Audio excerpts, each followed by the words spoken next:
Trinamool block সভাপতিকে গ্রেপ্তার করল লাউদহ থানার পুলিশ।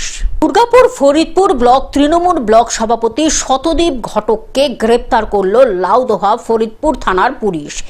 21 ভোট পরবর্তী হিংসা বিজেপি কর্মী সমর্থকদের বাড়ি ভাঙচুর, কারখানাগুলো থেকে তোলাবাজি, কয়লা ও বালির অবৈধ কারবারে যুক্ত ও বিজেপি কর্মী সমর্থকদের ভয় দেখানোর অভিযোগকে গ্রেপ্তার করল তাকে।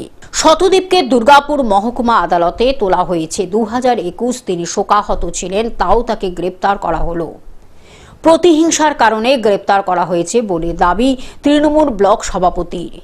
তোলাবাজি থেকে বিজেপির কর্মী সমর্থকদের নামে মিথ্যা মামলা, ভয় দেখানো কোনো কাজই তিনি বাদ দেননি, দাবি বিজেপির পাণ্ডবেশ্বর বিধানসভার বিজেপির ব্লক কনভেনার বন্ধন ঘোষের। দেখুন, উনি রাজনৈতিক প্রতিহিংসার শিকার নন।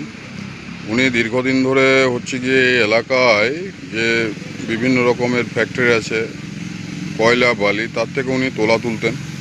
তাছাড়া উনি ভারতীয় জনতা পার্টির যে সমস্ত কার্যকর্তা আছে তাদেরকে উনি ওনার লোক দিয়ে ক্রমাগত হুমকি দিয়ে গেছেন। আমরা এই নির্বাচনে দেখেছি প্রত্যেকটি বুথে ওর যে কার্যকর্তা রয়েছে, ওর যারা নেতৃত্ব রয়েছে, অঞ্চল সভাপতি থেকে শুরু করে বুথ সভাপতি, তাছাড়াও আরও বিভিন্ন রকম যে দায়িত্বপ্রাপ্ত কার্যকর্তারা রয়েছে, তারা হুমকি চুমকি এই সমস্ত দিয়ে গেছে, ওর নেতৃত্বেই দিয়ে গেছে।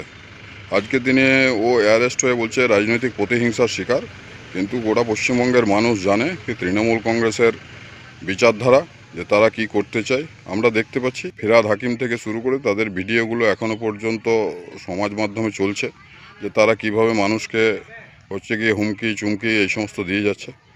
তা ভারতীয় জনতা পার্টি মনে করে কি যে ব্যবস্থা প্রশাসন নিয়েছে সেটা সঠিক সিদ্ধান্ত, আমরা এটাকে সমর্থন করি। Report Durgapur globe news. এখন থেকে গ্লোব টিভি দেখুন আপনার স্মার্টফোনেও। গুগল প্লে স্টোর অথবা অ্যাপল স্টোর থেকে ডাউনলোড করুন গ্লোব টিভি লাইভ অ্যাপ। এছাড়া জিও টিভি অ্যাপ থেকে দেখুন গ্লোব টিভি লাইভ।